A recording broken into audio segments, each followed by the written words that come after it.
Hi hello good evening everyone. இன்னைக்கு கேரளாவில் எங்களோட ஈவினிங் வ்ளாக் தாங்க இந்த வீடியோவில் நீங்கள் பார்க்க போகிறீங்க. அதே மாதிரி ஹெல்த்தியான ஒரு டிப்ஸை நான் இந்த வீடியோவில் சொல்லித்தரேன். உங்களுக்கு எல்லாருக்கும் இந்த வீடியோ யூஸ்ஃபுல்லாக இருக்கும். யூஸ்ஃபுல்லாக இருந்து பார்க்குறதுக்கு பிடிக்குன்னா என்னோட சேனலை கண்டிப்பாக கேரளா ஃபுட்டில் பிடிக்குன்னா கண்டிப்பாக என்னோட சேனலை சப்ஸ்கிரைப் பண்ணி வச்சுக்கோங்க. இன்றைக்கி பசங்களுக்கு ஈவினிங் ஸ்நாக்ஸாக நான் இன்றைக்கி பிஸ்கெட்டு அது இதெல்லாம் கொடுக்கறத விட இந்த மாதிரி நான் அடிக்கடி நான் செஞ்சு கொடுத்துப்பேன். என்னென்னா ராகி சேவை நான் வாங்கி வச்சுப்பேன். இந்த மாதிரி டப்பாவில் 1 கிலோ 2 கிலோ பக்கம் நான் வாங்கி வச்சுப்பேன். அதுக்கப்புறமா நம்ம இந்த ராகி 10 நிமிஷம் பச்சை தண்ணியிலே நீங்க ஊற வைங்க. ஊற வச்சுட்டு அதுக்கப்புறமா 10 நிமிஷம் கழிச்சதோ இட்லி சட்டியிலே ஆகட்டும், எந்த ஒரு ஆவியில ஸ்டீமர்ல வேகிற எந்த ஒரு பாத்திரத்திலே ஆனாலும் வச்சுட்டு ஸ்டீம் பண்ணி எடுத்துக்கோங்க.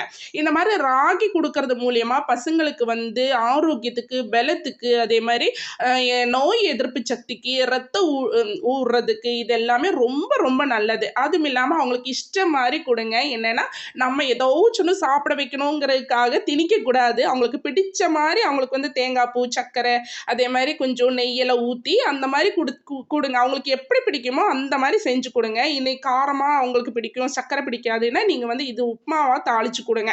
இப்போ நான் என்னோட பசங்களுக்கு தேங்காய் பூ நிறைய போட்டு நல்ல சர்க்கரையும் போட்டு நெய்யை ஊற்றி தான் கொடுத்துருக்கேன். தேங்காய் பூ நல்ல பச்சை தேங்காய் எங்கள் தோட்டத்திலே இன்னைக்கு தேங்காய் போட்டதுனால எனக்கு பச்சை தேங்காய் கிடச்சிருந்து அதைத்தான் நான் போட்டு கொடுத்தேன். அதுக்கப்புறமா நைட்டுக்கு இட்லி சுட சுட ஆயிட்டு இருக்குது. ஸோ இன்னைக்கு சாம்பார் தான் செய்ய போகிறேன்.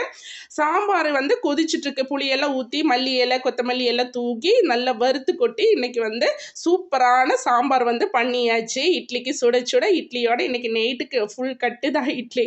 இன்னைக்கு கொதிக்க கொதிக்க சாம்பாரோட இட்லி தான் நாங்கள் நைட்டு சாப்பிட்டோம். இலையெல்லாம் பிச்சிட்டு வந்துட்டாங்க பசங்க. என்னென்னா சுட சுட இட்லி இலையில சாப்பிட்றது எங்களுக்கு எல்லாருக்குமே பர்சனலி பிடிக்கும்.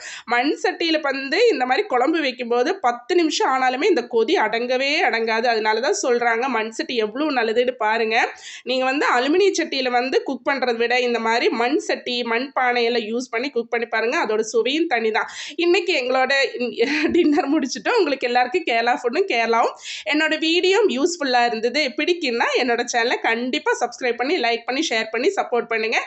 அடுத்த வீடியோவில் மீண்டும் சந்திக்கிற வரை உங்களிடம் விடைபெறும் உங்களுக்கு சொந்த Kerala food channel. Okay bye. Next வீடியோவில் மீண்டும் சந்திக்கலாம்.